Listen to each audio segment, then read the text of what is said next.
And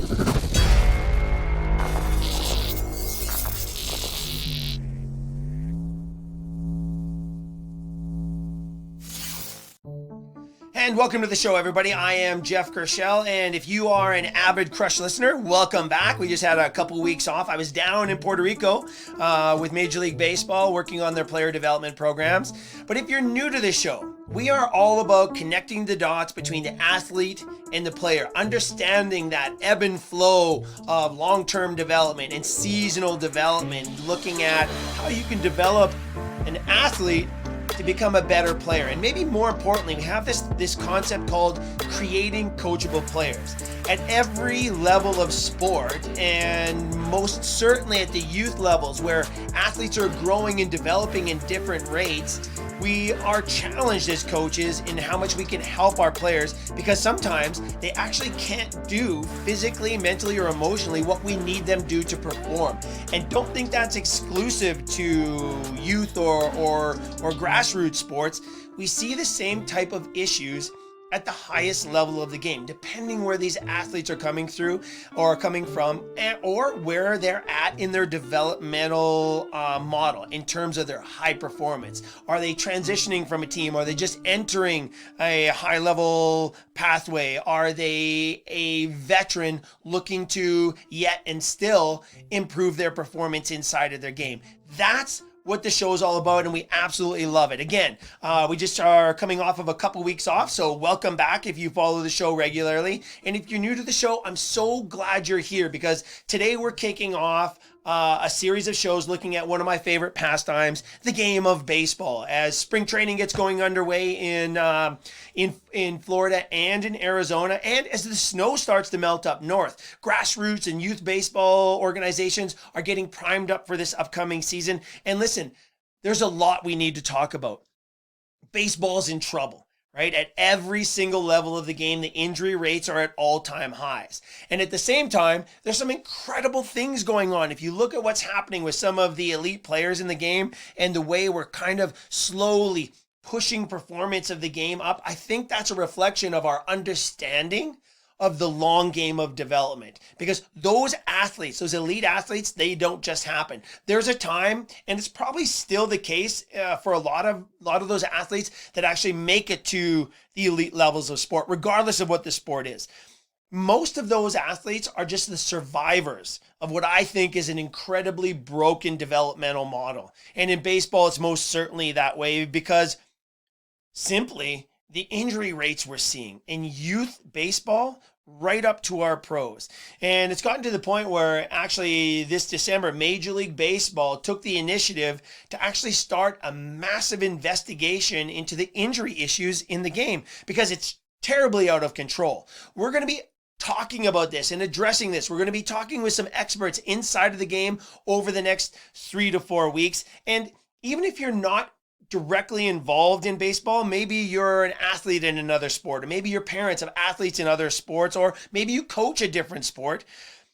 What I have learned over the last 18, 19 years here on Crush Performance and through my time in elite sport is the more we can learn from other sports, the better it is for our athletes, our coaches, and our organizations inside of the sport. And that's why you see a lot of cross collaborations, from baseball teams visiting NHL teams visiting, NBA teams going over to visit European soccer teams. They're all trying to learn about what's going on in those different sports, so they can take it back and maybe have a deeper understanding of how to better help their athletes perform, but also maybe to how to better run an organization that will allow players to consistently play at their potential. That is truly what it's all about. We have this platform again called Creating Coachable Players, where we just really look at what can we do, or what do we need to do in the long-term ebb and flow of athlete development, or in the short-term planning of an athlete's performance over the course of an annual plan, or an in-season, or even a portion of a competitive season. What can we do to help them become more coachable so they can have more success in the game?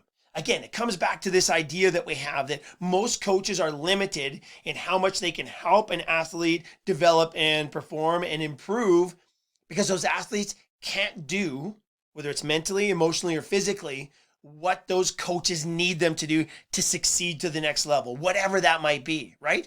And it kind of makes sense. And if you think about it, you've probably went through this through your growth and development, right? If you look at the phases of development an athlete goes through from youth right up to and into those high performance pathways into international or collegiate or professional sport, there are windows of development that have to be attacked. But here's the thing, you can't really attack those windows of development if the athlete isn't there yet.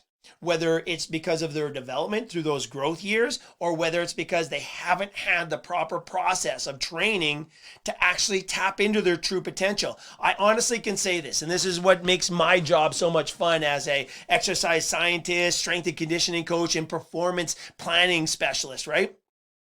There's not an athlete out there we can't help get better. Not a single athlete. And I'm not saying us directly. I'm saying us and the team around that athlete, because nobody does it alone. Nobody does it alone. And it takes me back kind of to a conversation we had a few weeks back. And if you haven't seen the show with Kevin Tyler, the president and director at Altus, that was a great conversation and also an incredible perspective in high performance sports. And some of the things Kevin said there still resonate with me. And we've had a lot of comments and conversations revolving around that interview with Kevin. And a couple of things that he said is, everybody has an idea of where they want to go. Every athlete has a dream. And listen to me, I am a big, big fan of big dreams, right? I do know this, that if you're not dreaming big, the chances of you actually succeeding or reaching your potential are minimized. So there is a power to actually dreaming and thinking big, and I'm all about it, right? We want to be in the Hall of Fame, or you want to play Major League Baseball or in the NHL or the NBA, or you want to play for Kentucky State or whatever it might be, whatever your goal is, to represent your country at the Olympics. Yes, the only question we have, it's not why. Forget that why question. When we get with our athletes, it's not about why, for crying out loud. The question we ask is, why not?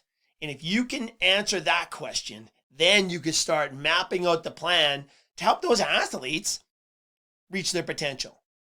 And that brings us back to this concept of creating coachable players. Do we know how good an athlete can be?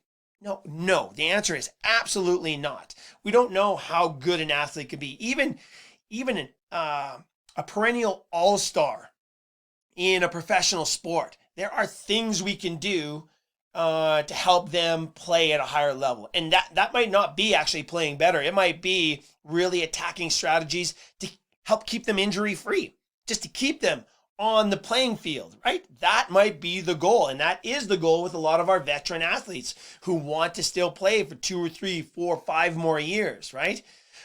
But inside of that, we're always looking for areas where we can help an athlete get better. Now, the cool thing about the long-term planning of athlete development is there are opportunities that arise as athletes grow, develop, and mature, but also go through a proper training process. We do not know how good an athlete can be until they go through the process, right? Because there's so many variables. It's impossible to say.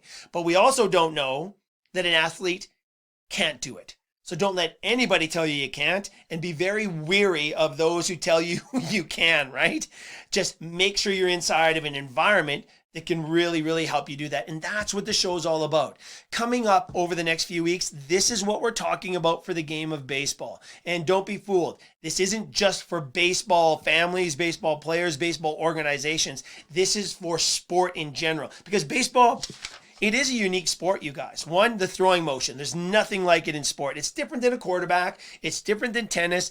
And especially as a pitcher, that throwing motion is unique, right? And you have to prepare players for that throwing motion. Also, baseball is a very, very, what's the word I want to use?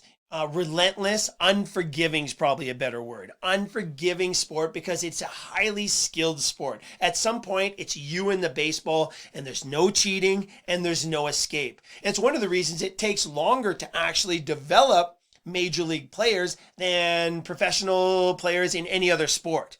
Okay, typically the average major league player, the average age of a player entering major leagues, the big leagues of baseball, are older by a year and a half than any of the other sports, and sometimes 2 or 3 years, because there's just no escaping. And that's how long it takes to master those skills. There's an ebb and flow to development, and that's what we're going to talk about here.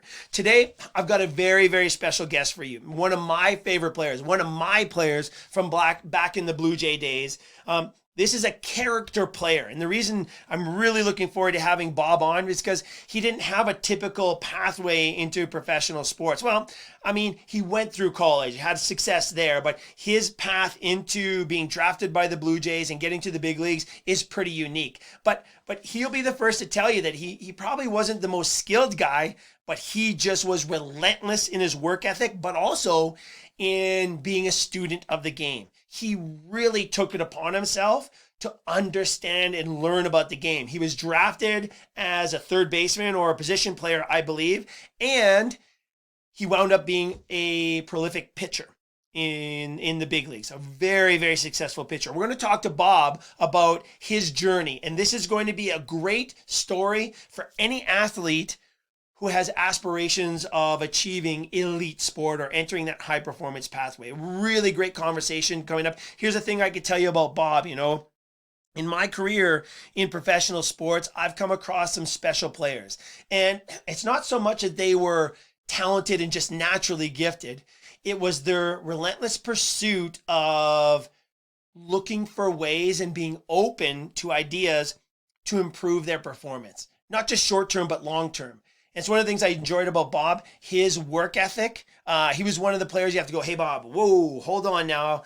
Sometimes you need to step back to really reap the rewards of all the work he put in. We'll talk about that today. And then in the upcoming weeks, we're going to talk to people from different parts of the game. We're going to talk to coaches on the big league fields. We're going to talk to ex-players who are now in player development. We're going to talk to people who are dealing with the injury issues. Also, we can get an understanding as to how we as coaches or as a parent or as a player can really start thinking about protecting yourself in the game, but also planning out your long-term development. And that's what the show is all about. So listen, I'm glad to be back. I'll tell you more about my trip to Puerto Rico because that was a fantastic trip. There's some very special things going on down there. I'm going to keep you posted on that because I really do believe that's a special environment for baseball, because there's some really cool people down there doing some very, very special things as they try to course correct and really, really lay out a pathway for player development in Puerto Rico, which is just a massive baseball culture down there. So that's going to be fun, and I can't wait to tell you more about that. But without further ado, let's get to it. I want to introduce you to one of my all-time favorite players. Bob and I actually went through the minor leagues and made our way up to the big leagues together. So we kind of had a special relationship. I was up to the big leagues just before Bob as the director of performance and strength and conditioning. And to see Bob, come up and make it to spring training and then sign and leave with the team, man, what a treat. And we're going to talk about all that stuff coming up. So here we go. A great conversation with former Major League Blue Jay pitcher Bob Feil. Enjoy this. I'll see you after the interview.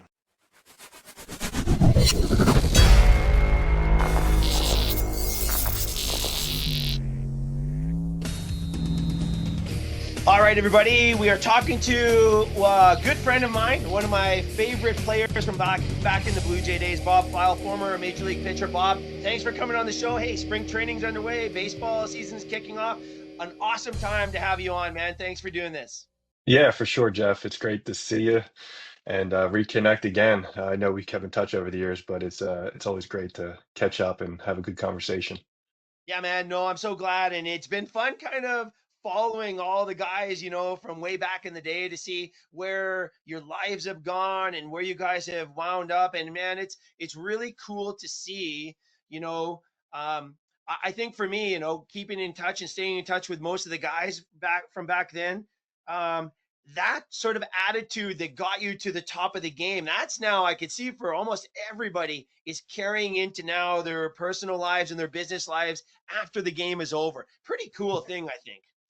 Yeah, no, I agree with you, and it's there's a certain mindset that's only a small percentage of folks obviously make it to the highest level, and you know, you having an instrumental part of that in development, and the guys I keep in touch with in terms of not even just players, but I was saying the other day to a physical therapist I know locally that in a way, you guys like strength coaches, physical therapists, trainers, that you guys are like therapists in a way too, because on the mental side of getting to the highest level because we came up together in the minor leagues too. It wasn't just in the major leagues. So, you know, you knowing us personally and knowing my personality and certain things we did together, it just, you know, it pays dividends, not just through baseball, but through life. It's a lot of the same concepts are still, you know, in my back pocket today. So it's, you know, always grateful for that. No, and yeah, it's such a great environment. I loved it, man. And again, we stepped away from the Blue Jays after my fourth year in the big leagues. My dad had a heart attack out here in Western Canada. We Hmm. had our third baby coming on the way. So we just made a really, really Hmm. tough family decision, Bob. And I'm going to tell you right now, that was without question, professionally, the toughest decision I've ever made, man. Because you know how passionate I was about that program and being with you guys every day and helping you guys tap into your potential. I love that stuff, man.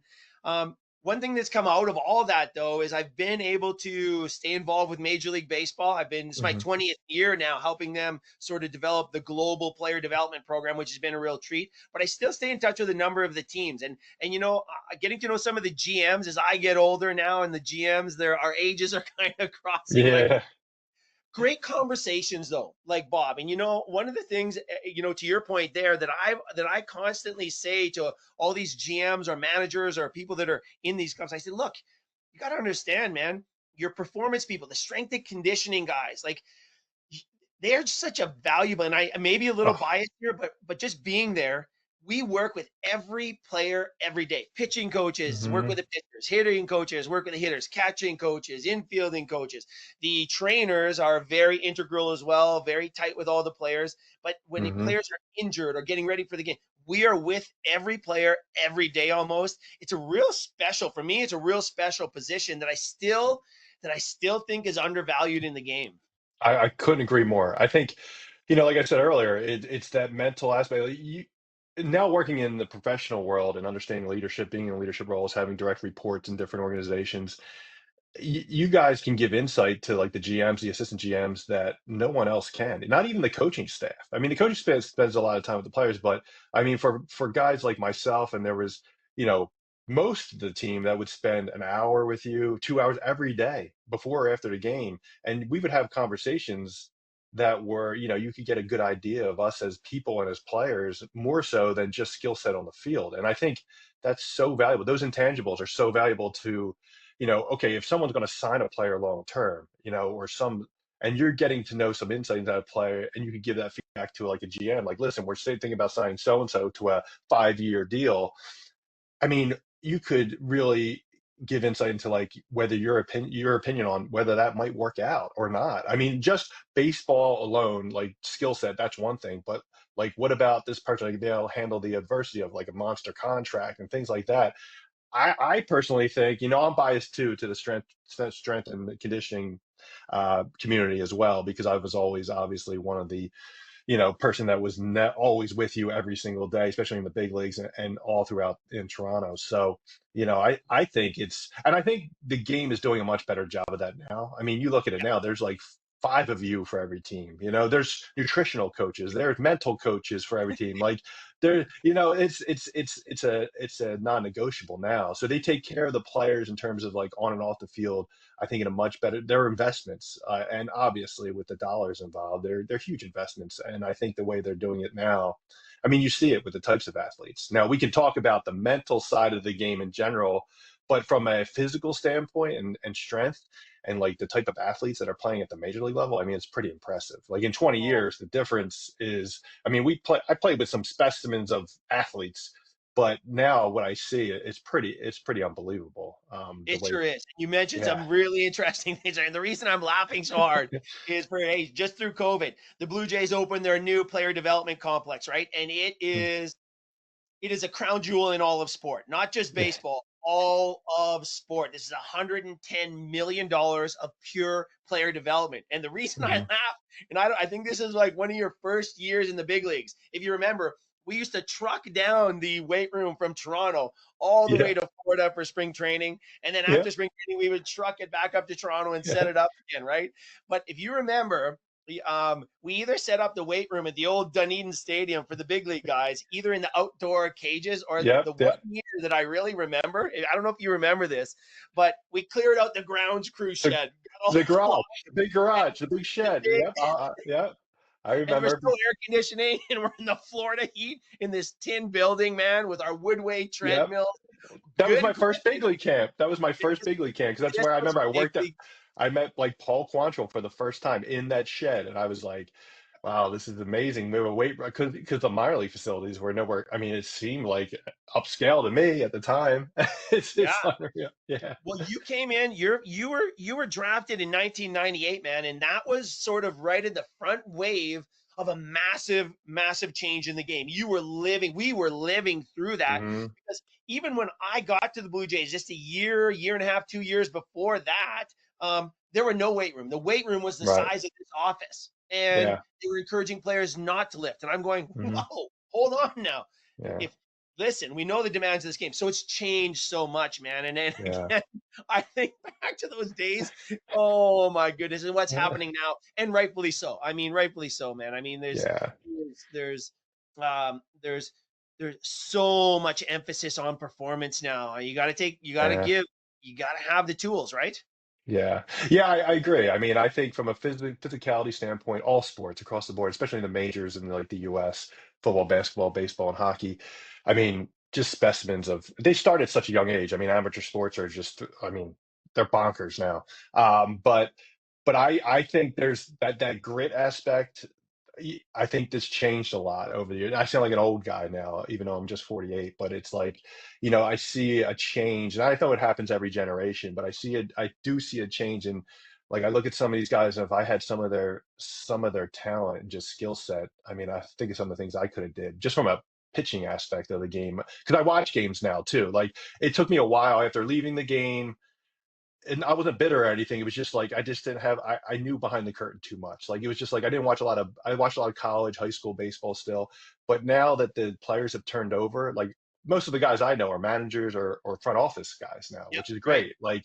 Like Kevin Cash has been a manager for the Devil Rays forever. We were close, and Great but story. now not knowing the players, like the Phillies, for example, the local team, Philadelphia Phillies. I actually watched a lot of games. I actually went to a game last year, which and I find myself being able to watch and not knowing any of the players personally at all takes that bias out, and I can actually enjoy the game a little bit now. So it's been pretty fun the last couple of years being able, and it doesn't hurt that the Phillies have played really well. And I've kept in touch with George Poulis, another one of our trainers in Toronto that you know very well, obviously, Yeah, and I text him during all the Braves and the Phillies series and stuff like that, and I love it. it's fun keeping it. It's like I reconnected with Donovan Santos, who you worked with in Toronto, and he was a strength coach in Toronto for years after you.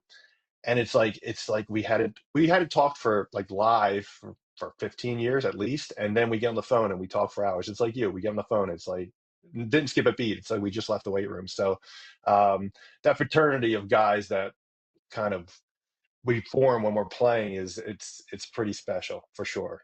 Yeah, it sure is. Got a picture of me, Donovan, and George right up on my wall right That's here, great. man. That's Yeah, great. it was such a great group too, like cutting edge. And kudos to the front office at that time because they allowed us to go beyond the game of baseball. If you think back in the day, remember, and I Yeah, still believe this, and we worked hard. We worked really hard. I believe we had the best program in the entire sport, I and agree. yeah, I hired Donovan to come on as our minor league coordinator, and then he took over for me in the big leagues, and he Yeah. carried on that tradition and hired all the strength coaches. So it was a pretty cool time for sure. Getting back to your career, Bob, and talking about the game, you mentioned the amateur game right now and how bonkers it is. Hey, can we go back and just for everybody out there, let's talk about you were drafted in 1998 by the Jays, Hmm. and let's talk about your pathway through junior high school, Yeah. you getting there. Hey, my first question is: were you a multi-sport athlete in high school, or I when was. I did you played hyper basketball. focus on baseball?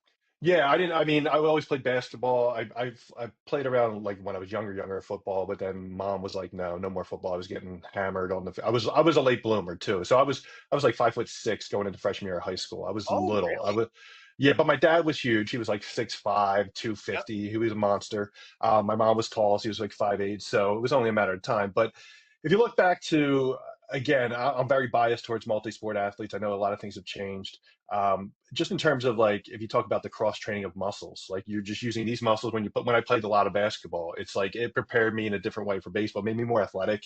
I wanted to be an athletic player.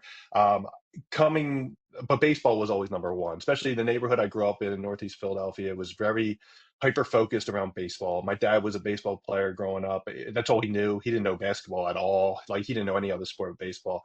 So I was kind of thrown into baseball at a young age, and I excelled. I was always a shortstop coming up. I pitched in little league, but then when I got to high school, I played shortstop in high school all 4 years.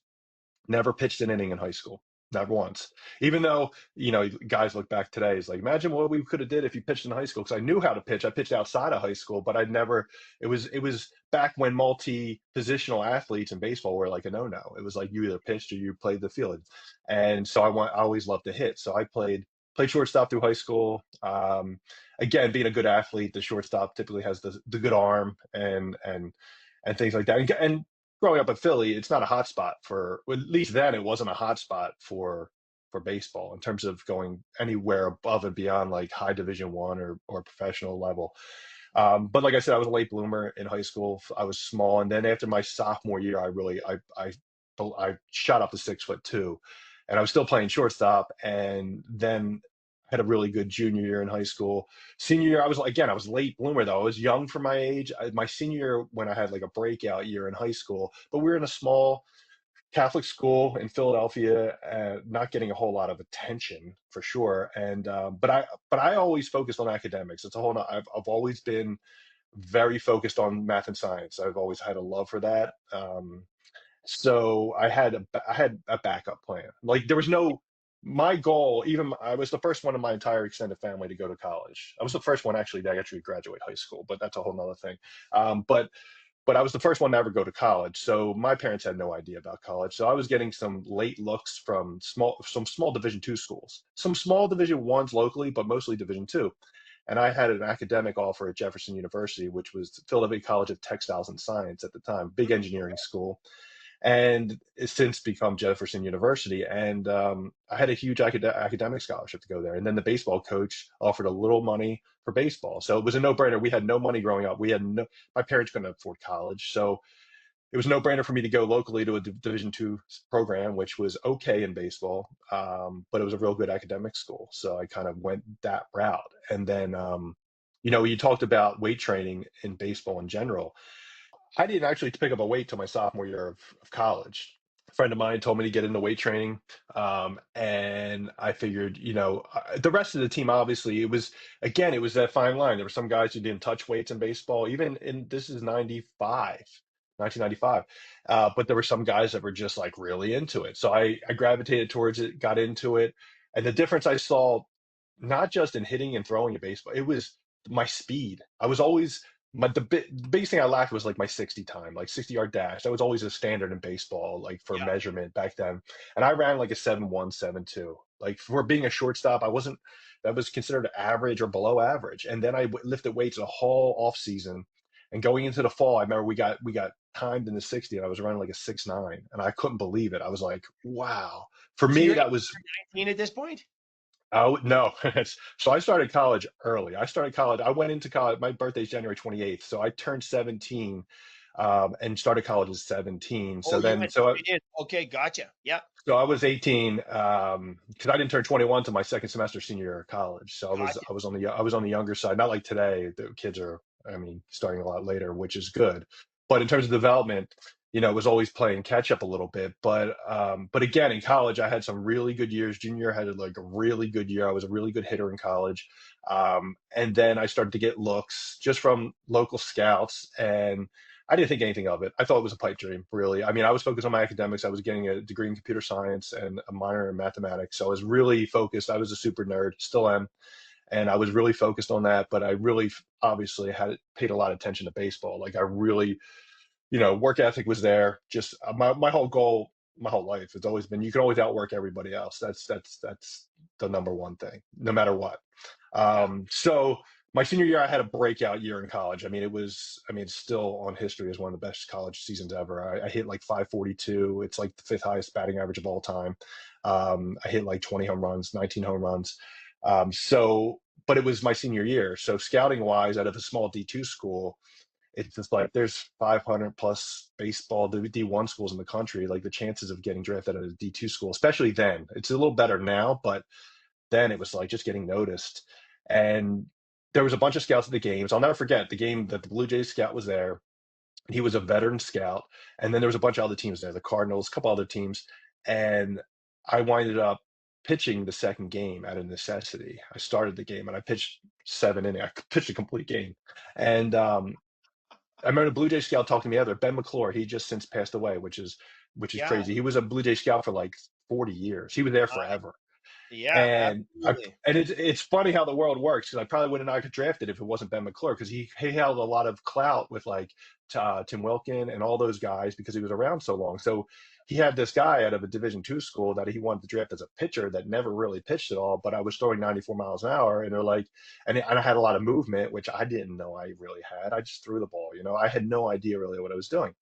And Ben took that flyer on me. And being that Ben was such a veteran scout of the Blue Jays, they took his opinion seriously, which I found out after talking to Tim Wilkin a couple of years ago. He told me the whole story, which is it's wild how it all like knowing what happened behind the scenes. I mean, the chances of me getting drafted were slim and none.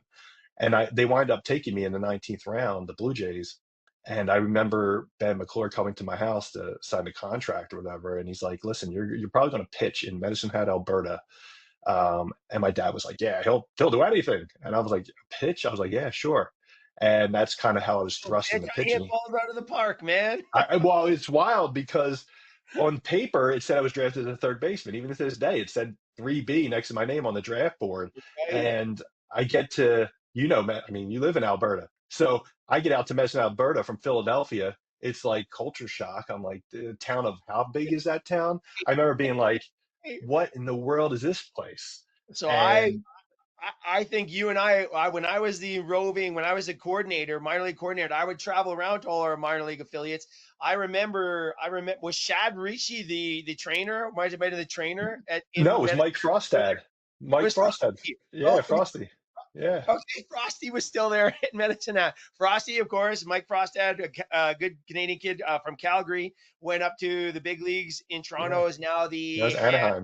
of medicine for the Angels. So yeah, that's Yeah. very cool. Frosty Yeah. at Medicine Hat back in the day. Yeah. Calgary kid too, so that's in his backyard. Yeah, yeah, and I mean, again, your trainers, you never forget your trainers. I know, I can remember, I mean, the amount of time you spent with your trainers doing like, arm work, anything, like any injuries you have, small injuries. Like Frosty was like a dad away from home, and even though Yeah, he's probably, I think he's younger than me, he might, but like at the time, you just don't know any better. You're going that far away from home. I mean, obviously, I still have friends from that Medicine Hat team to this day, like Scott Cassidy. I mean, yeah, we're Jay Gibbons. We're really close still, and it's amazing that first year. And that first year, I'll never forget how I was thrust into the minor leagues. Like I remember getting on to Medicine Hat because I didn't go to extended spring training or anything like that, so I didn't know any of the guys. I just went out there. I show up. Me and Scott Cassidy are at the same time. We show up and we're talking. I don't know him at all. And I remember Justin Davies is another guy that was there. sure. We played What a against each great other in crew, man. college. Oh my goodness. Oh, and we lived together at a host family, and I just lived at college by myself, and I'm living with this host family in Medicine Hat, Alberta. And I remember the first day there, they're like, okay, all the pitchers go run. You're going to run 2 miles or something like that. And I was like, run 2 miles? I hadn't run 2 miles in my entire life, let alone like I was playing shortstop. I was doing like sprint work. I was never, so I get that. I remember the first day running, and I remember they gave us the shorts and these t-shirts and they didn't fit. And I was like, I remember running being like, first half a mile in, I'm dying. I'm like, I'm not, this is impossible. And so we kind of get into the whole running thing, right? I'd never run for like training because I was never a pitcher. I did like sprints type training at the time, and long distance was a big thing back then. And I remember being like, okay, you're going to go in the bullpen. I'm sitting in the bullpen. And I remember it's crazy some of the things. Like I remember watching this guy, Tyler Renwick. He was a Canadian Sure. kid. and he only Yeah. played a couple of years.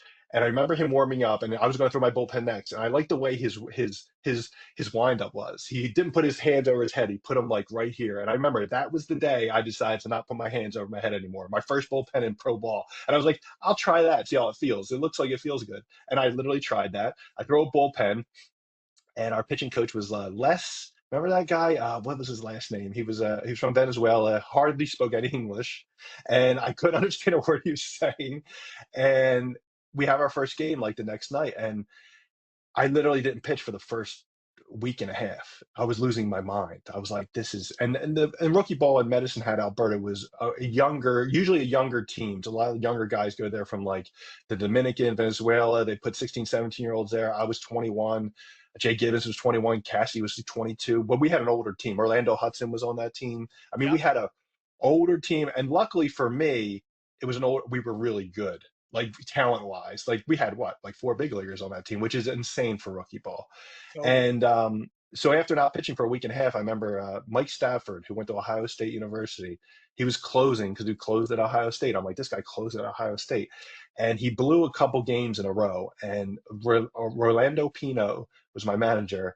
And I got my first outing in Great Falls, Montana. It was Thirsty Thursdays. They had beer night. It was like the biggest crowd I've ever seen in my life. We would get like 20 people at our game in college. It was like 5,000 people, wild in the middle of nowhere. And he put me in the seventh inning, and I'll never forget. I was like, I'm going to just throw the ball as hard as possible. I'm going to throw my slider as hard as possible, and I'm going to see what happens.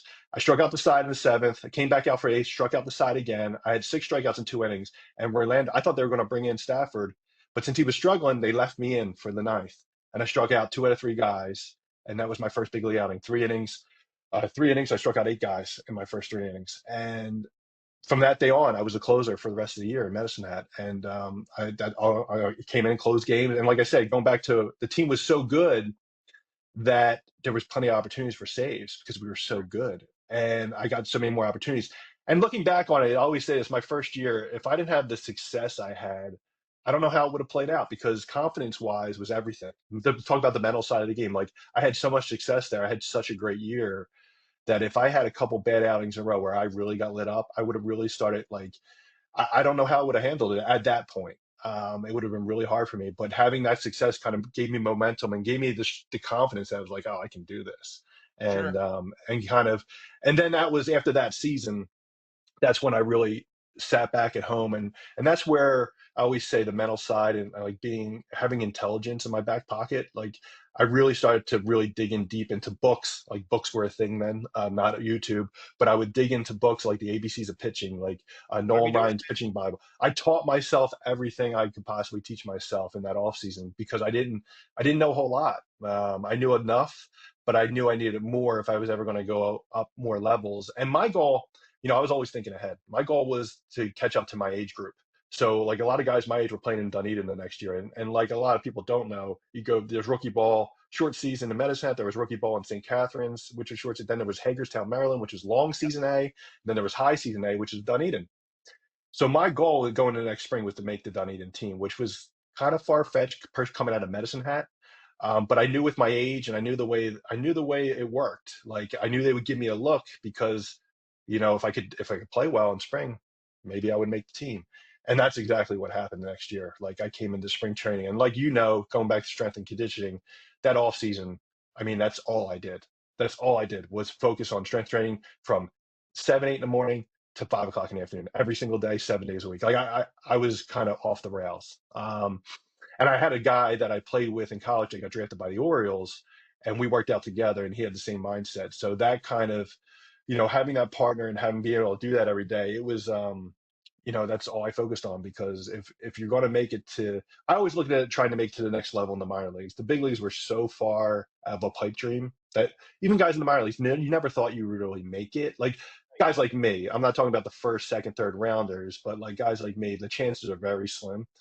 But I figured I could just give it my all and see kind of where I would end up. So Hey, Bob, just hold it right there though, because it's interesting. yeah, Because I think if I remember correctly, you were like what, 18th, 17th round, somewhere there, right? 19th, yeah. 19th round, right? So, and Mhm. again, this goes back on the show. We talk about this a lot, man. How terrible we are. Like, I have so much respect for the scouts, like Bob Engel, Tim Oh yeah. Wilkins. all Yeah. those scouts, Bob, Brian Brzezinski, all these Yep. guys were out on the road trying to see something in somebody and like they saw in you, right? And then bring them into the fold and let's see if we can really help them reach Mhm. their potential. That was kind of the way I always looked at it. Hey man, they're bringing these guys in. Let's see how good we can get them. Pretty interesting though. When we talk to guys like Dr. Joe Baker, we had a great series a couple years ago. Oh, we spent a whole year just looking at talent development, and Mhm. our ability to predict future performance of anybody is abysmal. As you know, you and I have seen it Yep. live firsthand, right? Mhm. Say that the guy can't make it, you can't say Yep. that until he's gone through the process. And to say that a guy is a surefire big leaguer, well, you and I have seen that time and time again. Some of the greatest, hyped players just Yep. never, ever, for whatever reason, really do it. So that's an interesting, like your path for me is a really interesting one, man. Like Yeah. the you came through and you like if you think about it, like from the time you landed in Medicine Hat to the time you got to the big leagues, that was a pretty fast trip, For man. sure. Yeah, well, it was quick, 2.5 years. I mean, but I often say, as much as you work hard, as much as you have everything in line, in professional sports, in life in general, you have to have some luck on your side too. Now, luck, you can create luck. You can minimize risk by working harder, by having everything kind of in line, but you need some luck too. And there was a couple things that happened on my course that were in my favor, right? So I made that Dunedin team. I always talk about a couple key points in my career in the minor leagues. I made the Dunedin team, and Rocket Wheeler was the manager, who was notoriously known in the minor leagues as like a really tough guy to play for. And I came into Dunedin that year, and I didn't get the opportunity to close right away. It was me and another guy, and I winded up having a couple of real good outings, and Rocket kind of put me in that position. And me and Rocket hit like Rocket loved me because of my just my attitude. Like he was like an all business, just really get it done no matter what it takes. Like, and I appreciated that, and I liked that because I played some really tough coaches in the Philly area growing up, so I was used to that kind of attitude. Where some guys coming from different parts of the country were not used to that, and I came from garbage fields, like nothing nice. Like, so everything, even in the minor leagues, to me was like these stadiums were unbelievable. Like it was awesome. Yeah. So, but one of the key moments was when after my year in Dunedin, which I had a really good year, I made the Double A team out of the next spring training, and Rocket Wheeler got promoted to Double A. So he was my manager again. So that helps me because you're not trying to get to know new managers, kind of because a manager can make or break your career. For a 19th rounder, especially, like you could not get in because this first rounder is this guy, but Rocket had so much confidence in me, and he wanted to move up the chain. So he put me in the closer position day one in Knoxville, Tennessee, which was our Double A affiliate, and I had a great year. And as the year was going on, the All Star break happened and made Double A All Star team. One of the big things that happened, it was a big moment in my career, was the Double A All Star game was televised on ESPN, and I got it. It's funny, that game's going on, and we have two extra pitchers in the bullpen, and they're trying to pitch everybody. And the manager at the time was like, "Listen, I want you to close the game, but if it's not a save situation, you might not pitch at all." I'm like, "Oh, that kind of sucks. It's on TV." So what happens is this guy Shane, I'll never forget. He gets in the game, and I'm like, it's the eighth inning. I'm like, we're not going to. And he hits a guy, hits another guy, and they pull him. And the next guy comes in, gets a line drive off of the foot or something. They had to pull him.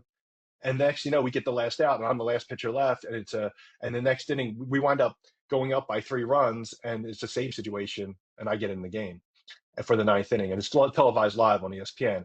And all Gord Ash, all the GMs, they're watching this game, and they don't know me really. They might know about me, but they don't know me. They see me live pitch, and I wind up striking out two guys, having a great outing on live TV on ESPN. So that was a big moment in terms of luck, getting put on the radar, so to say. And then after the All Star break, I came back, had a couple games where there were some unearned runs. I was blowing saves, but it wasn't necessarily on me. And I was like getting a little frustrated. And I'm like, man. And next, Rocky pulls me in the office one day. I'm like, was he going to tell me to adjust my attitude? And I got promoted to AAA in July of that year. And Nice. going up to AAA, it was interesting because you go up to AAA, and I knew no one on that team because I was going through the system pretty quick. I knew nobody, none of these guys, but it was in Syracuse, New York, and Mel Queen at the time was the manager and pitching coach, kind of so to say. And that guy's been around forever, right? And so as a Late mentor coming in, Queen. Yep. yeah, I mean, he was phenomenal, and he helped me so much. And another piece of luck that happened. Matt DeWitt was the closer at the time, and I came in just to do some like short inning relief, and I was fine when I only had a month and a half to show what I could do. And after my second outing, Matt DeWitt got a line drive off his leg, broke his leg, was out for the year, and so they put me into the closer role in Syracuse. And this is after 2 years in the minor leagues, 2.5 years, and I converted 8 of 8 saves in my last outing, and then the season ended, and I wound up having a great combined season. But it's interesting because that offseason they hired a new manager at the Blue Jay level, which was Buck Martinez. And Jim Fregosi was the previous manager who, looking back on it now, after that year, I should have got a September call up that year, in my opinion, because my year was so good and they didn't have a deep bullpen, and they had spot, but Fregosi never called out rookies in September. It was just his thing. He was around forever. He's an old school manager. Looking back on it now, at the time I didn't put that together, but with Buck coming as a new manager, it was a time to he can do what he kind of wants, and I can kind of make an impression. So ultimately, coming into spring training the next year, again, the same mindset in the offseason, being like, okay, now this is real now. Like I have a real shot to possibly be in the big leagues. And, that happened the next year, which was, pretty unbelievable ride, to It say was the awesome. least. It was awesome sort of knowing you in the minor leagues and me being up there watching this and hearing your name, hearing rumors. It was just a real cool scene. But again, I think for young pitchers and young baseball families and even young players, going to college, the landscape's changed so much with the Yeah. contraction of minor leagues and the pathways to getting there now. It's very, very, very different. And even Yeah. once you're in the minor leagues, listen, with only, a certain number of minor league teams now, there's fewer veteran players, Yeah. less time to prove yourself. I kind of Hmm. don't like it, but the whole environment is shifting. There's more development now classically Yeah. happening in at the college level, which is okay Yeah. too. I think Right. it's okay. I'm still Kind of. trying to figure it out. Yeah, it's tough because I see both sides too. Like you can say that at the college level, at the highest college levels, but then there's colleges like my college level that some of these guys aren't even getting looks anymore because there's only so many spots in the minor leagues now. So they're going to the elite levels. Of Yep. course, they're the better group of players overall, but those hidden dime gems, those hidden, diamonds in the rough type guys like myself, it's going to be hard for a scout to justify. It comes back to business, right? Like is a scout going to go out on a limb for this guy like me that's never pitched really, or is he going to go for an SEC school like a Tennessee where a guy's a solid reliever throwing 95 miles an hour? Like it becomes more of like, okay, this. It might not work out, but this is going to make me not look bad if it doesn't work out. Where if I sign Bob File, goes back to my Ben McClure thing. If it's a new scout, he would never. But Ben was so confident in what he did for so many years. It's like, yeah, I'll take a flyer on this guy. If it doesn't work out, I'm not going to get fired. So it's really, it's tough, but you're seeing, like you said, developments there across the board. But I just, I think the minor leagues at the time were so brutal in terms of conditions, in terms of pay, that it did build like the guys weeded themselves out. Like I played with some guys, I always say majority of the guys were way better than I ever was, like in terms of a baseball player. I mean, some of the guys that threw, I mean, you knew some of the names back then. Like some of these guys never made out of A ball. I'm like, how? How? Right. Agreed. Um, I mean, Totally. coming from the best schools too, but the conditions at the time were so brutal. I mean, I always tell the story. Like I used to eat lunch and dinner. I would go to Chipotle in Knoxville, and I would buy one burrito because it's all we could afford. I would cut it in half, eat one half for lunch and one half for dinner. I mean, that's how I lived that whole year, and it's changed so much now for the better. But there's guys that couldn't handle that. Like they couldn't handle that lifestyle. And some guys off the field can't handle the lifestyle. You're on your own. It's like college. It's like an extension of college without the academic rigor. So now you're just on your own. And if you can't handle, you know, guardrails in terms of like going out partying with guys and things like that, that was Sure. never me. And it's like you make that sacrifice of like just one focus only. But I knew so many guys that got their stuff in trouble off the field that could have been superstars in the big leagues. So And many guys. I mean, So many. so many guys, so Yeah. many, and it's some guys, some of them I keep in touch with still, and it's like wild to me. I'm like, man, where so, like me, I had to like scratch and claw like it was never a day off for me ever. Every day was a grind, every single day. Now, that kind of goes back to the personality side though too, right? Because some of these Yeah. guys were so talented, man. And I'm the same as you. I used to sit there going, what? How is this Yeah. possible? How Yeah. does that guy out of baseball right now? He's one of the best young, talented players I've personally ever seen, right? Yeah. But there's something there though. There's something there, and it is a full holistic thing. When we start working with athletes, one thing that I've kind of adopted, Bob, and see if you appreciate this. I think you will. Is when I start working with guys, whether they're seasoned veterans or whether they're young families and young players coming up, I try to, and this is partly from my time with Harvey Dorfman. That you talked about No, yeah. the Yep. ABCs of pitching, man. Harvey was one of my mentors on the psychology side. But we talk to every player we start working with about, my logo for my company is three Hmm. intertwined rings, right? And there's a story behind that, but it's pretty meaningful. And then, we get, hey, so this is Bob File, man. This is Bob the dude. He's a son, he's a brother, he's a nephew, he's the guy, right? Friend. And then you have Bob the athlete and then Bob the player. And sometimes we see, like you said, Uh, guys getting in trouble off the field. And that's the individual getting too far away from the what's happening, man. Or hmm. guys focus too much on the weight room, or again, you and I both lived through the PED world, right? We saw Yeah. guys go down the Yeah. dark side, and that destroyed a lot of careers. And I think, honestly, looking back, what we know now probably destroyed more careers than it helped. But then you had the player side too, and the pressure on the player side is much different today with analytics and even in the developmental Yeah. model. But trying to keep those three humans or three parts of the player or the person sort of Linked. balanced in the Hmm. right order at the right time. That's a real important part of the process for me now. Do you appreciate Yeah. that? No, of course, that makes complete sense. And you mentioned analytics, which kind of goes hand. It's interesting, the whole analytics side of, because I work in technology, so I'm Yeah. biased towards analytics. Like, part of me being an analytical person and like really diving in, and we could talk about analytics forever, because part of me is glad it wasn't as around as much as it is now back then, because I think I would have overanalyzed things when I was doing well, trying to get better, and ultimately it might have like been a detriment to me, my personality. Like, I would have overanalyzed everything. I think. I mean, knowing what I know now, but at the same time, I think it's really, I think a piece of the game is still missing. I see this at the high school level now. I go to watch my buddies' kids and stuff. I see it at every level of the game. And I coach college baseball, Division I college baseball for 2 years too, and I saw it there where you're missing that. I call it grit, but like that personality trait that people are so hung up on analytics in the game now, that you can measure everything, right? Anything you can quantify, you can measure. That's what the game kind of goes by now, which you can see it in every aspect of the game now, which is fine. But there's an aspect of a guy's mental state at that moment in time that you can't measure. And Amen. you can't, not being able to measure that, you're actually missing out on certain players. You're changing the way they play the game. Like, there's a lot of different things there, and I think that's happening in all sports now. I mean, maybe not so much in the NFL as much, because there's a certain amount of like physicality in that game. Basketball to an extent too, but I see it all the time in baseball now, because they look at the analytics. They're getting all the outcomes. Like, I've worked in risk-based management in terms of software. Like, I know how it works in terms of quantitative analytics, but you can't, but this isn't, you're not, this isn't, these are people.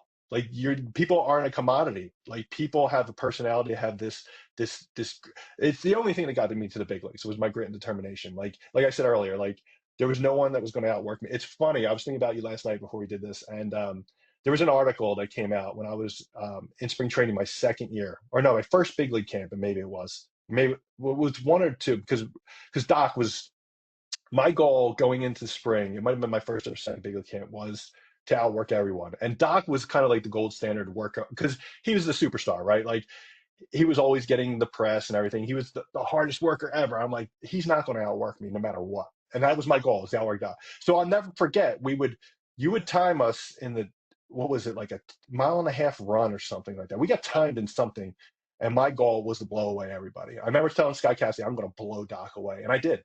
I blew everybody. And there's an article I still have it. I actually have it on my shelf, that you made a quote in this article. It was either Griffin or Bob Elliott at the time. It's from like the Toronto Star Sun, and it said, they talked about Doc. The article was about Doc, and it was Yeah. saying his work ethic and everything. And you had a quote in there. It said, Doc is one of the hardest guys I've ever seen work. But there's another guy in camp, Bob File, and you said it. His work ethic is something I've never seen before. Like I have the article. It's something that stuck with me forever. And so it's funny just looking back at that. That was like my goal. Now Doc obviously was way more talented than I ever could have been, but and because again it goes back to Doc. You put somebody with great talent with the mindset like that I'm talking about, you come out with Roy Halladay. That's what you get. You and like someone like Chris Carpenter, which I reconnected with him in St. Louis.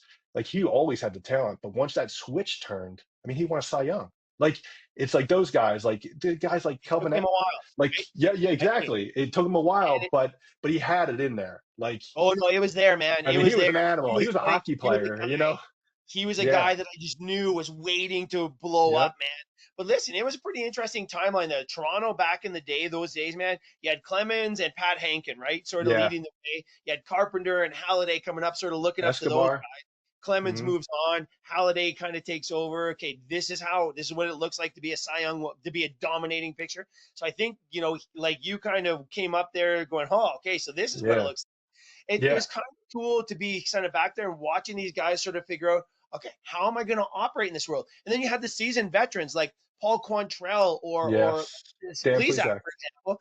The big conditioning was never a huge part of theirs, No. but they bought into what they needed to do to Yep. be incredibly powerful pitchers in the game, right? So Yeah. what I found really interesting, Bob, was how everybody kind of found their ebb and flow, and then we just fed those monsters, man. Yeah, yeah. I mean, it was that group was great for me because coming up as a 24-year-old in the big leagues, I was like the youngest guy on the team. I mean, it was an old team. It was a veteran team, and Paul Quantrill right away. I mean, I met him in spring training, and he was the best to me ever. And then, I gravitated. Me and Billy Koch became pretty close, which Yeah, was it's like two separate personalities. Like Billy's like so far different than me, but in so many ways we bonded a lot. He took good care of me, like, and he didn't have to do that because he only had a couple of years in the big leagues at that point.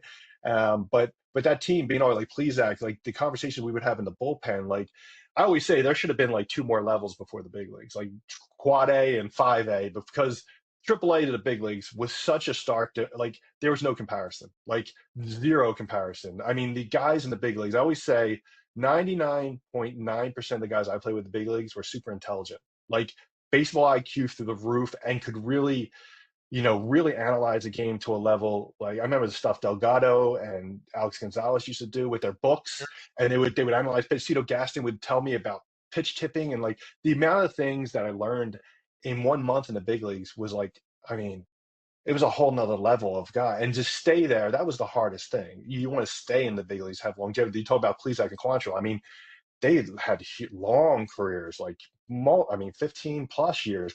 Please, I might have played 20. I yeah. mean, Crazy thing about those guys too, injury-free years, that's right? what I Those mean. I guys that know. never missed an outing because of an injury, like I never know. in their 16, 17, 18, I 19 know. year careers. Incredibly special. That's I tell people all the time. I said for me, I wound up with like 3.5 years of service time.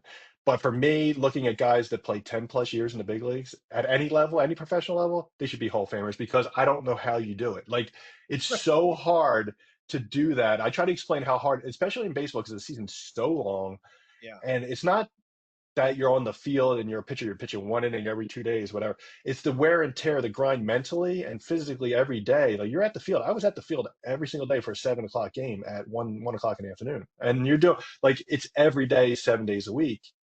And yeah, in the big leagues, you have a couple more off days, but those off days are typically travel, and it's not like you're not doing something. But yeah, I mean, I look at the longevity of some guys like that, which you're not seeing as much anymore. There's a lot of reasons for that too. But There one, is. I mean, there's guys getting injured all the time because they're working. They're, I mean, there's so many reasons for that, and plus the dollars amount. You're making $100 million. I'm sorry, you're not going to grind it out for 20 years. You're just not, unless you're an anomaly and you're just really dedicated to baseball.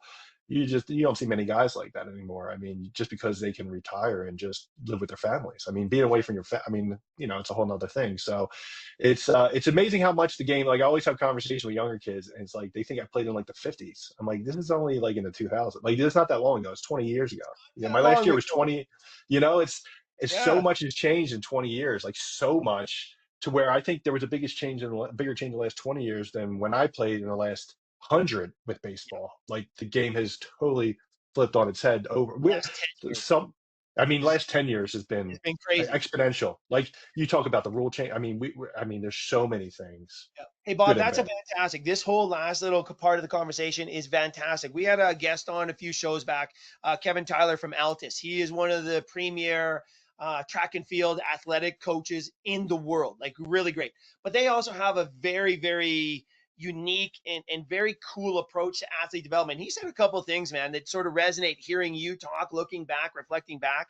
And one of the things he said is, and you kind of said it too, um, um, everybody wants to get there, right? But very few people understand what it looks like up there. And Yeah. what you just said about, that jump, that massive chasm between AAA and the major leagues, that's really telling, I think, for every young player who has a dream of playing there, of just how special those guys are and the Yeah. guys that stay there, like incredibly special. Oh, But it's you brought me back to that conversation with Kevin Tyler about the fact that, hey, look, unless you can really understand what it looks like up there, it's very, very difficult to sort of maybe set the tone for what you need to do in order to get right. there.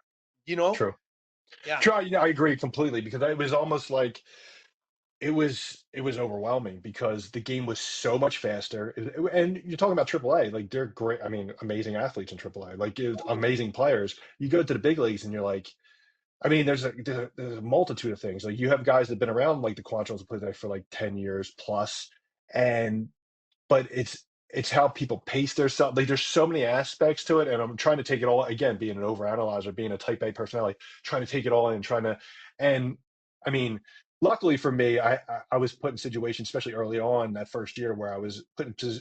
Buck Martinez was really great to me. I mean, he Yeah. gave me my opportunity, and he put me in situations to succeed early on. And like he played like 20 years in the big leagues. Like he understood mentally that like those first 10, 15, 20 outings for me were crucial to the trajectory of my career because if I fail in those 10 outings and just shit the bed, it could be, that could really crush confidence because you do it great in the minor leagues, but you get to the big leagues and you're like, it's like me starting in medicine where I had that success early on. I was like, oh, I can do this. When I had success early on in the big leagues, it was like, oh, I can do this. Yeah. And I knew that from spring training, but in spring training, it's different too. Big league spring training, I watch it now, it's so different because you have half the game is like, they could be A-ball players playing in some of these games. They're resting the superstars. They're playing in a bat here or there. Like it's not like a big league game, like not even close to a real big league game in the speed. And then you get thrust into the big leagues and you're like, wow. But at the same time, you have access at the time I had access to like you and Jor and like the trainer like Scotty Shannon, like all these guys, like in terms of because I was always on top of stuff like that, and for me it was like a luxury to have you guys like strength coach full time working with us. I mean, we didn't have that in the minor leagues. I used to go to gyms on the road, take a taxi to a gym to kind of work out on the road. Where, in the big leagues, you had access to all these facilities, and it was like it made your priorities kind of fall in line a lot easier. And I wasn't worried where I was going to eat that day. Like Right. it was Totally. that, but yeah, it's just it's interesting and it's amazing how much it's changed in the last like you said 10 years. I mean, it's unbelievable. Well, let's talk about this with a few minutes left here, Bob. This has been a fantastic conversation. So we look at, back in the day, like when I go and consult with some of the teams now or work with players in the off season, it's changed so much the mindset, how teams are actually going about, identifying and procuring young talent has changed, and Hmm. for maybe not good reasons either. And one of that being the injury rates in youth baseball, like Yeah. you see the number of high school pitchers being drafted in the first round, the number of pitchers being drafted in the first rounds is dropped like Hmm. significantly in the last few years because everybody's hurt. They're more or less wanting these kids to go into university, have a good career at a pretty high level of competition, and seeing who's going to stay healthy now, right? Yeah. So it's changed. Hey, I had a question though, about the changes and the rule changes. Do you like Mm. what happened? I mean, we have the pitch clock, we have the no shift. We could talk about all these. We don't have to, but generally, Yeah. like you said, we've seen the game change a lot in a number of different ways, but also in terms of how the game is played and the rule changes. Do you like where the game's at right now? Do you like where it's going, Bob? Yeah, I was talking to you a little bit before we started recording. I do. I've actually watched a lot of baseball the last couple of years, like a lot more so than I did in the last 15. Like I watched a ton of Philadelphia Phillies games. And the one thing I do like a lot of the rule change. I like the throwing over the first base rule. Like being a pitcher. There's probably some things I probably shouldn't like, but I do like that they're limited on how many times they can throw to first, which Yeah, opens up the run game, which makes it a little more exciting for the fan base. Makes the games kind of go a little quicker. The pitch clock, I love. I wish that existed when I played because I was such a fast worker. Almost like I grabbed the ball and I pitched. It would have never been an issue for me, and it would have helped me because there would be guys, especially in the big leagues, the real strategic guys would step out of the box, fix their glove, and they mess with me, and it really took off my rhythm. But I love the pitch clock. The only rule that I would say I just can't stand. I'm sure you've heard this from previous players too. Is the ghost runner in extra innings, yeah, the guy that we put automatic guy on second base. That drives me nuts because I look at it selfishly from a pitcher standpoint. If I'm the pitcher in that game and I'm the closer and I'm coming in and I automatically, and then if I give up that run, I get the loss. I mean, yeah. because it affects down the road, it affects contracts, it affects a lot of things. Like you You get a gotta couple earn losses in a that, man. year. In the Yeah, that's moment, what I you mean. gotta earn that though, right? I'm with you on that one, Bob. That's the only one where I'm like, and then I just watched a little bit of a spring training game the other day. I think it was the Devil Rays because I always watch. I follow Cash around a little bit. He's managing there. The one I don't think they're going to bring this into the big leagues anytime soon. With the I don't again being a techie, I like the automated umpiring. I do like the fact that they can get the technology to do that, but I don't like this whole challenge thing they're doing. Like I don't know if you've seen any of it where the player taps his helmet, he can challenge a strike, and they're like, oh no, it was a ball. I'm like, they can't do that during the regular season. That would drive me nuts. It would talk about taking pictures out of the flow, like they challenge a pitch and then they got to wait a set and then they like, oh no, it's like that one.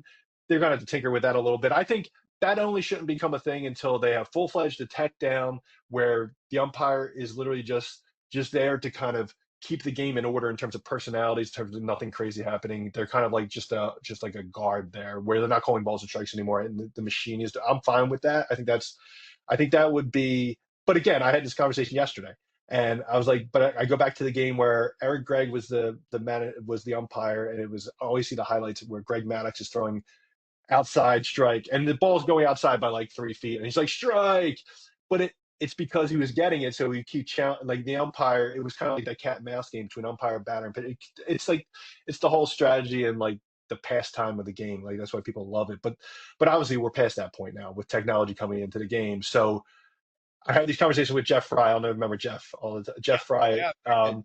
and we're pretty close, and we always like I'm in the middle, right? There's this other guy who's like big analytical guy. There's me, and then there's Jeff who's old school. Like he's like, oh, I can't stand anything, and I was like, you don't even know how to use an iPad, you know? But it's kind of like I'm like the happy medium. Like I love tech, but I understand where it's coming into the game. It's part of like younger kids, like this is what it's the game now. Like you see all the systems, like the TrackMan and all they're really cool. They're awesome systems. Like I would have loved after surgery to be able to track like, okay, this is the spin I'm getting before surgery. This is what I was getting. Oh, but if I do this, I can see real time data that tells me, oh, that's the release point. Because after surgery, it was really hard to come back. Yeah. And if I had some type of feedback loop to me telling me like, oh, that's what feels good. Because back then it was just feel like I didn't know I was tinkering. So I think that's where it's good, like for Yeah, injury and I recovery like it stuff like too. that. I like the idea of sort of like our concussion baselines in hockey and football, Yeah. right? We know Hmm. we know how a guy functions when he's healthy. So if there is an Yeah. injury, we can work our way back to that, right? So I do like it that way. One of the problems I think we're seeing, and the International Rugby Union has made this quite obvious with their data and their player tracking and all this analytics and stats they have in their players, is how it can throw off again that human feel for the game, that baseball, that Hmm. grit, that grit. It takes away maybe from the art of the game. And also, one of the things that they're talking about in terms of the injury rates right now in baseball, Bob, is again the velocity factor. Yeah. That is just a problem. It's a problem. And Yeah. and maybe not for the older guys, but at the younger ages, high Yeah. school, junior high, high school kids, maximum Yep. throwing, the radar guns for sure. But players now chasing, used to be chasing batter averages, ERAs, on base percentages. Now they're chasing these spin rates, ball Yep. accents, friggin'. And for some players, could it be that these numbers are getting them to do things maybe they're not ready to do, or maybe they're not able to naturally do? So they don't ever figure out how to Yeah. naturally get the job done, because that machine can't predict how you should naturally do it. It can Yep. only give you the outcome of how you're doing it. Does that make sense to Yeah. you as a Yeah. former Yeah. player? No, I couldn't agree more. I mean, I go back to the people aspect. Like these are Yeah, human beings, not a quantity. They're not put in this box of like a robotic, like this is good, this is bad type thing where, if you throw a little bit unorthodox, but it's good for you and you're getting outs, who cares what the spin rate is? yeah, I mean, some of these things, and that's how they're evaluating players, but it's crazy because a friend of mine has a kid in fifth grade and he's traveling all over the country to play in these baseball. They had a 5 hour practice last Saturday. I was like, 5 hour practice? Like, what are you doing? And he's fifth grader. So that's talk about the injuries. There's a combination of a lot of things, but like starting at and it's only baseball he's allowed to play. Like not from the parents, it's the coaches and the schools. yep, One sport only. And what you're seeing is you're going to see a couple things. By the time they get older, they're going to be burnt out or they're going to get hurt at some point because you're not cross training those muscles again. You can lift and you can train all you want, but it's not real game experience. And when you're doing the same thing over and over, that repetitive, that's what caused my injury was a repetitiveness of not having, pitched in a lot, but it was just that repetitive grind down of the body. And you're seeing a ton of injury and the chasing velocity. That's a whole nother thing. Like the velocity thing, are guys throwing harder as a whole? Yes. Are guys throwing 104 miles an hour and 100 consistently? I completely disagree because I think, again, we talk about technology and I work in tech. It's gotten exponentially so much better that obviously how you measure velocity is getting a lot better. And I judge it by the eye test, right? Like I watch these games, I see a guy hitting 101 on the radar gun. I was live at a game and the guy was hitting 100, but I see how the hitters react. And I remember, I sound like an old head, but when Billy Koch used to warm up in the bullpen, he threw a legitimate 98, 99, 100 miles an hour, and you couldn't even see the ball. Like yeah, it was like something where I see guys throwing now, and I saw it live in person. I was like, that's about 95. Like that's not 100. I know. So I would say the difference is like 3 to 5 miles an hour off the radar gun officially, like nowadays. But as a whole, I think the league is throwing harder overall because they're cheap. But you see it. I mean, I watch games. It drives me nuts. Like I've made a living pitching inside, like knocking guys down all the time. Like talk about that grit. Like I always on the mound, I was a totally different person than I am in real life. Like I was a complete asshole. Like I didn't care if I knocked somebody down, if I hurt them. I didn't care because I knew as a hitter, I didn't want to get hit, and then it makes you kind of timid in there a little bit, and even at the big league level. But now I see it. You see a guy throw inside. Besides some of the older pitchers like the Verlanders and like the guys that have been around, you see a guy throw inside and they get a warning from the umpire. I'm like, what? He didn't even hit him.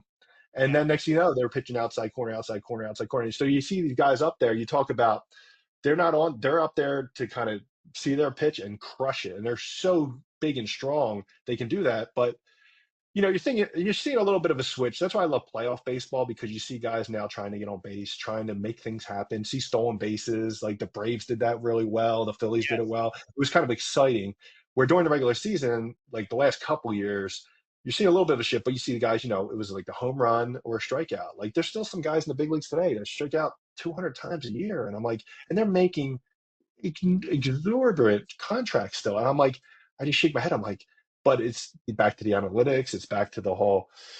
But I think you're seeing a little bit of shift with the rule changes, and you're seeing players. There's a little bit of a shift happening. It's natural. Like there's ebbs and flows. I think you're going to see like the game become a lot faster in terms of like you see it already with guys stealing like Acuna from the Braves. I mean, the guy's electric to oh, love watch. it. The guys like that. You want guys like that where you get on first. I always talk about the mental. Being a pitcher, there was guys like back when I put Juan Pierre and like the super speedsters like the Acunas, where you would be holding a guy on first, and it's affecting you how you pitch the next guy because he's so fast. He's going to get on second. You're trying to like hopefully hold him on, but it could affect your pitch to the next hitter. Where you did, for a couple of years there, or a lot of years there, you didn't see that as much. They were just letting them take second. They would just try Yeah, to get the strikeout.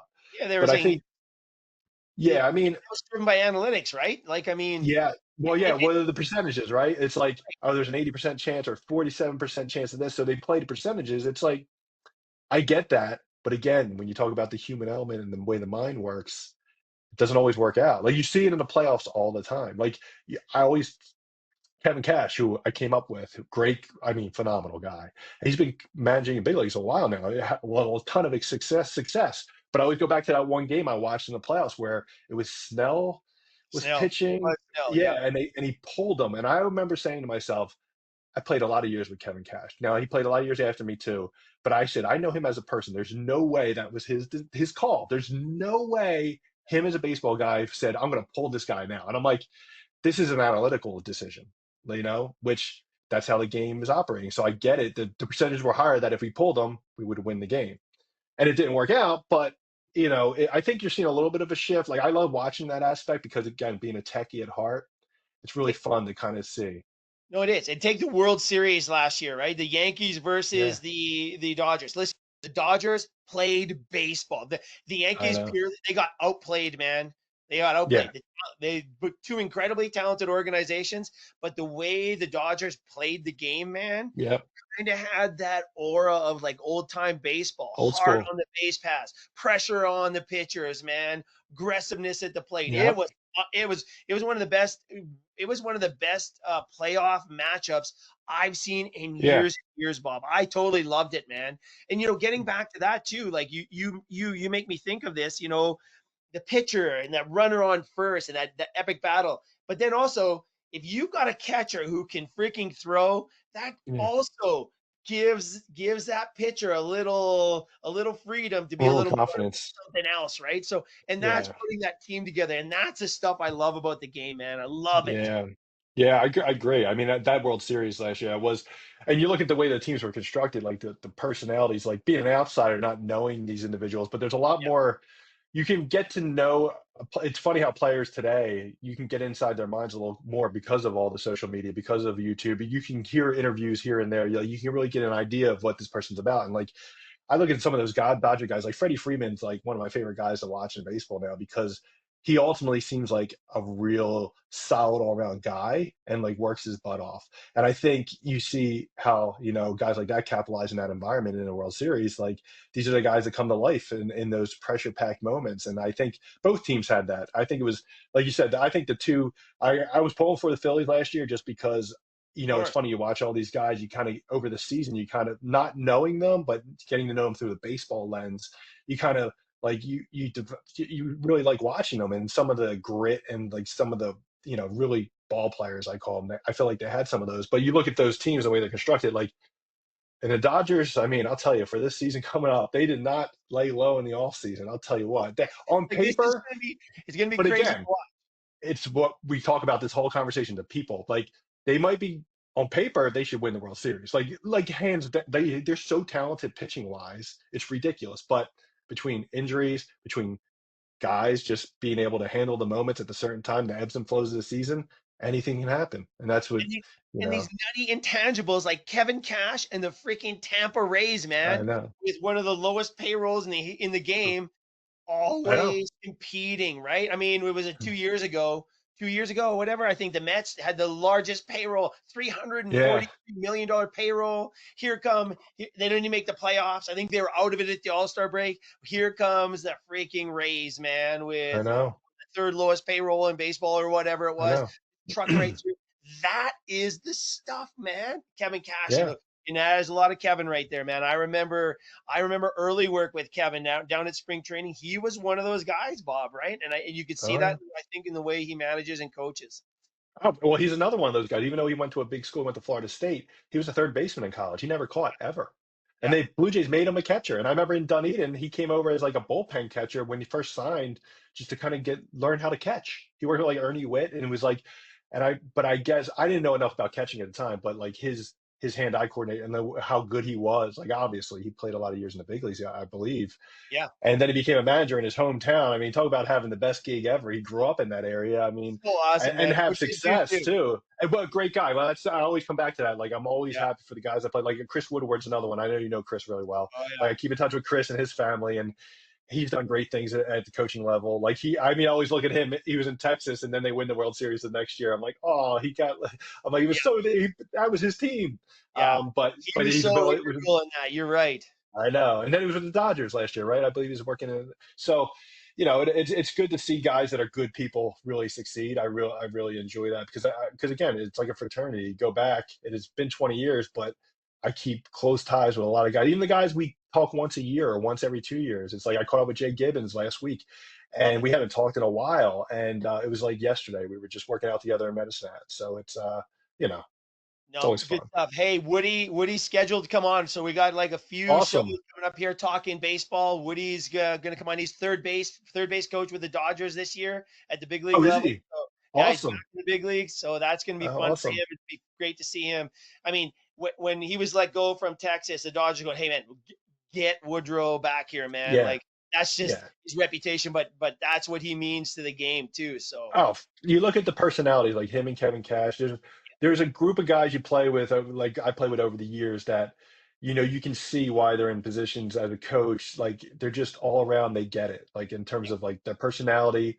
Yeah, they played, but the way they can connect with people. Like I look like they're some of the best guys I met in the game, and they're all coaching now. Like a ton of them are coaching, yeah, and I can see why because they were just good already. Like the guys that were like I can't say there's maybe a handful of guys that were just like, rough to get along with, but they're not the ones coaching. It's the ones that can really connect with people and really make a difference. Because at the big level, they're all talented, all the players. It's a matter of being able to connect and really get through to them and be like it's like you when you were a strength coach. It's like to connect to guys like, listen, you should do this. It will really help you. Guys are like, but I'm in the big leagues. Like, what? But then seeing results and then they see results and it's like, okay, this guy's on to something. I mean, so yeah. it's really Well, hard that's at my the highest approach level. too. Yeah, with you guys, it was a little different because we kind of grew up together and we knew each other really well. And I could go to you say, "Hey, Bob, I know this is going to work for you, brother. Oh, I Let's still do this." have Like, I if I knew then what I know now about my health and like how to take care of myself, even 10 years after I was done, there's some things you said to me that like resonate in my mind to this day. I'll be like working out, like, and it'll be like the 10th day in a row I'm doing something and you're in my ear being like, listen, just take a day off. Would you take a day or two and just kind of just ride the bike for 20 minutes? Just do something light. And I can hear you because you would say it to me all the time. Like, it's like, yeah, listen, slow down. We're mid-season. You don't have to, you're not trying to win the weightlifting championship here. Um, so yeah, it's funny. yeah, It's great. It's great. yeah. So No, yeah, good stuff. man. Good stuff, Bob. Well, listen, man, I'm so glad to be connected here. It's your first time on the show. Will not be your last. Because listen, there's so much more that we need to cover. I really do. There's things I want to talk to you about that we'll save for next time. I got some notes. I definitely want to talk to you about, sort of the two lives thing, like as a player, Yeah, most of these guys are finished. I mean, hey, the average age for a player exiting the game is still they have a whole lifetime I know. afterwards, right? You Yeah. found your niche and you found your way to the tech side. Very, very cool. But I see a lot of guys struggling with that right Oh, after the game. And so I'd it's, love to talk to you about that moving forward. We talked a bit about the position player, but growing up, man, one of the things we're seeing again, we're starting to see this pigeonhole, and again with the I know. industrialization of youth sport, we're in big trouble. But also next time we talk here, and let's do it relatively soon here as the season Yeah. gets going.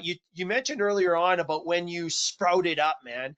I want to Mhm. talk to you about that because we do have the injury pandemic is not just happening in pro ball. The Right. guys in pro ball, I believe, are the guys that survived an incredibly broken Right. system right now, right? The injury rates at the youth level are scary as all get up, man. Like, and I Yep. can literally say with confidence that I believe we're destroying with good intentions way more talent than we're creating, man. Agreed. Agreed. And so I'd like to talk to you about the challenges. Like when Yeah. you grew, did you have challenges then? Like, because I know a lot of these kids, the dropout rates and the injury rates are really, really spiking when those kids start growing rapidly and they're a little Yeah. uncoordinated and oh, Yeah. maybe this game's not for me, or they're maybe a little more mature or physically advanced than their teammates, and coaches are using them more, and they're getting Mhm. broken, man. Right? Yeah. With good intentions again. Like we Yeah. need to Oh, talk yeah. about this stuff if that's cool.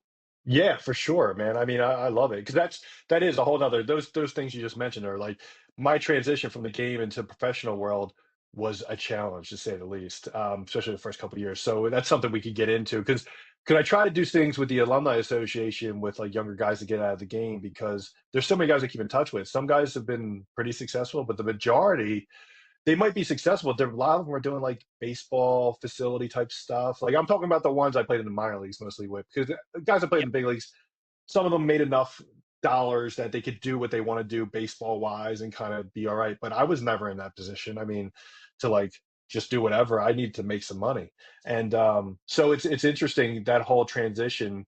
It's something that I see guys doing a better job today. Let's just say that in terms of branding themselves because of all the social media, and it's a smart thing to do while you're playing. Especially, I look back like if I was in the game today, what I've done to kind of really promote myself as an individual outside of the game. When you have this big kind of consortium of people eyeballs on you. Like it's like social media. You have so many followers. Like that's never going to happen again in your life. Where you're at the big league level, you're having 50,000 people at a game watching you. They know your name. That doesn't happen in the professional world. Like you Right. go to a trade show or a conference for tech. It's like I might know a handful of people I worked with before, but it's like Well, and you again, know, that goes back to conversation about agents and the people around you as a pro athlete yeah, too, which is another yeah, conversation we have to yeah, have, right?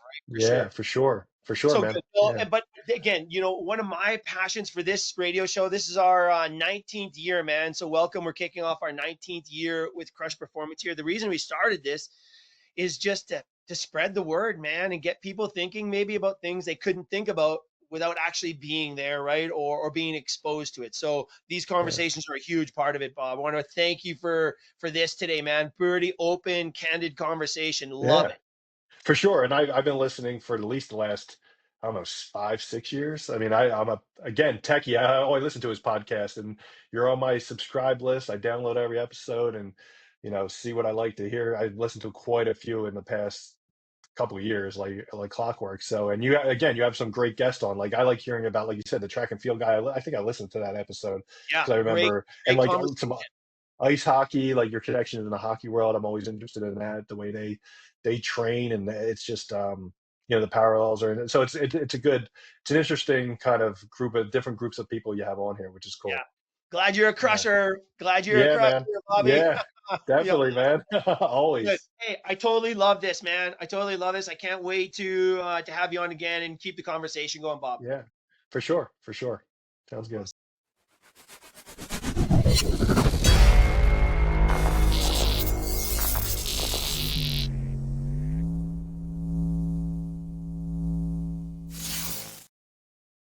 Okay, there you go. Bob File. What a great discussion. I think that's just over an hour if I look at it, that discussion, and it could have been 2 hours. But if you are really listening to that conversation, there are so many takeaways there. The idea that, he had that growth spurt coming up. I want to talk to him next time about that. The two lives things too. He kind of mentioned about, where he's at now in the tech world. And he did say it. He's a super tech nerd or whatever he said, right? So he's a self-proclaimed techie nerd, which I love, right? For a guy that actually battled his way to the big leagues to now, can you imagine how valuable a guy like Bob File would be in today's game with the Rapsodo and TrackMan and all the analytics and player analysis that we have? I would love, and I don't know if there's too many players that are there, ex-players who kind of went through the baseball world without this technology, who are actually using this technology to produce players. I'm going to find some if there are there, but I would love to see Bob in an organization trying to really calm those waters and make it really, really effective, which I think, every team is really trying to do. We know that in the analytics world, man, we went redlined, all these new numbers. It's exciting, and the numbers are exciting, and they're so powerful. But which numbers, how often, and when do you use them, and when are they important at different stages of player development? We don't have that yet. We don't have that yet. If we sat down and talked about it over a cold beer or a coffee or at a weekend retreat is probably what we would need. We could probably come up with some good ideas. But I think right now, teams and organizations are really trying to understand how to best use all this new technology. And not just that, but the available technology that is now coming into the marketplace, and it's available. We've never had this before. We've never had it. And that alone is exciting.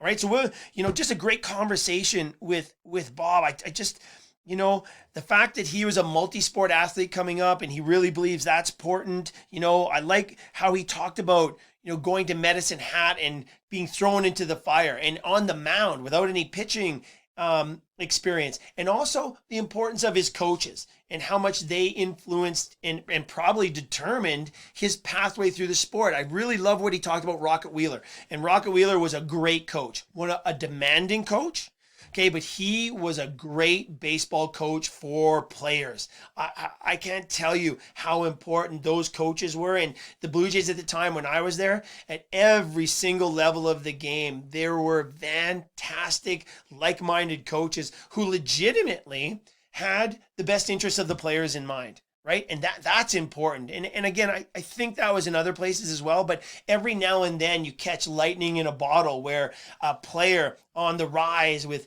talent and potential meets up with a manager or a coach who, boom, helps them aspire to truly achieving their potential. But listen, that can't happen if that player is not prepared for that. Again, mentally, emotionally, and even physically, right? And Bob mentioned the mental side of it a number of times here and how important that was for him, and probably as important as the physical side. One of the reasons Bob was so committed to that physical part of the game was also for his mental focus, right? It actually calmed and directed his mental performance in the game, I believe. And then he's reading the books like Harvey Dorfman's The ABCs of Pitching, really becoming a student of the game. And I think that's also an influence of some of the players that he was around. You know, we mentioned it in the interview with Halladay and Carpenter.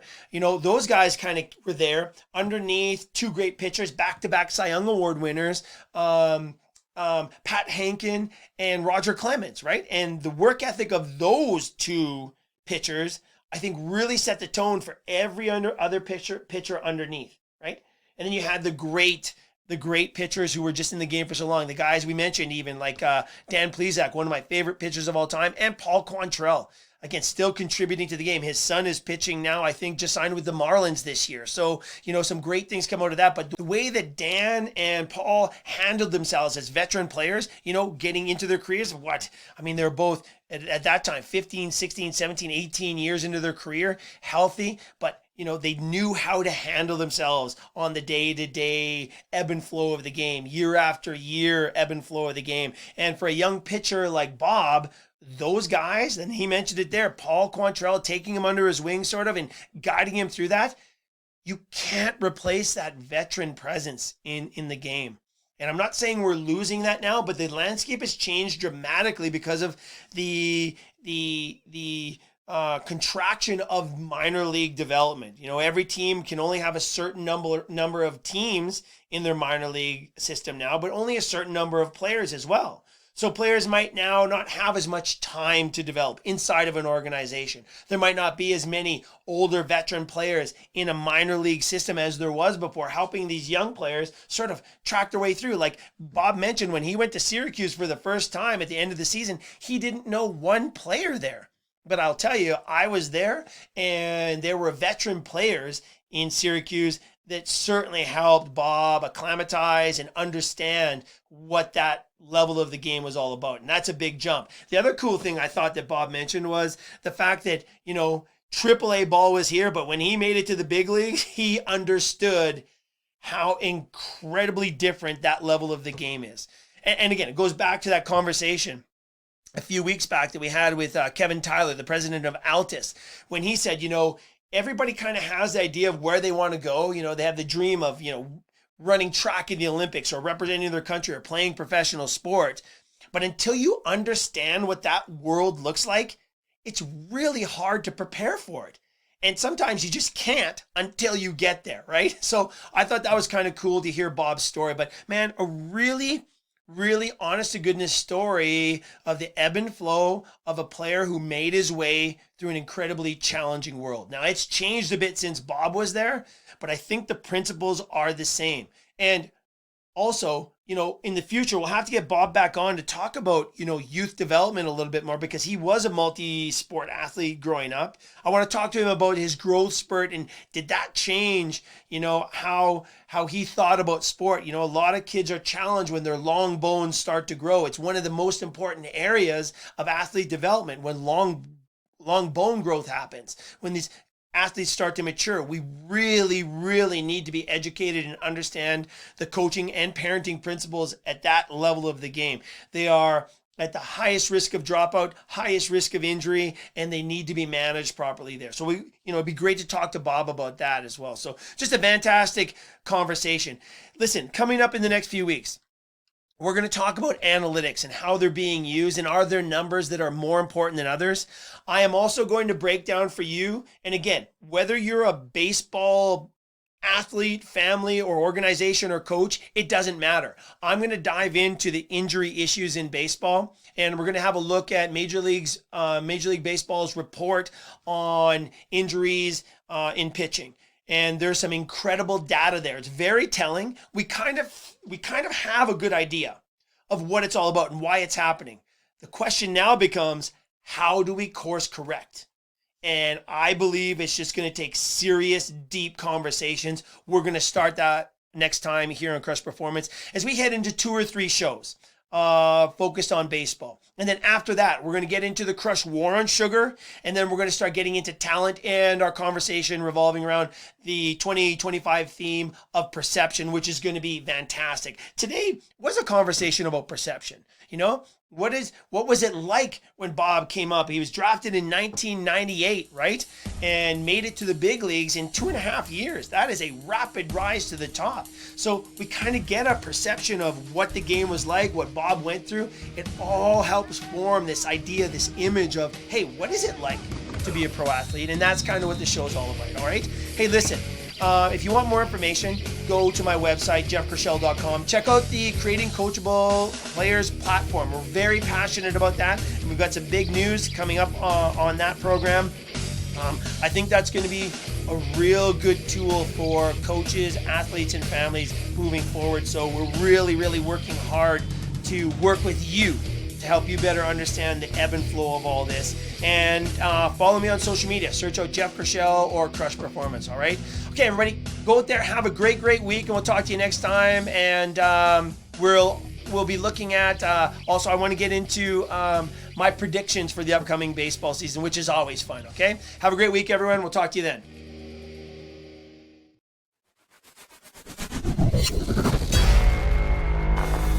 Find out what it takes to be a top performer. Get the Crush blog, podcast, and newsletter at crushperformance.com.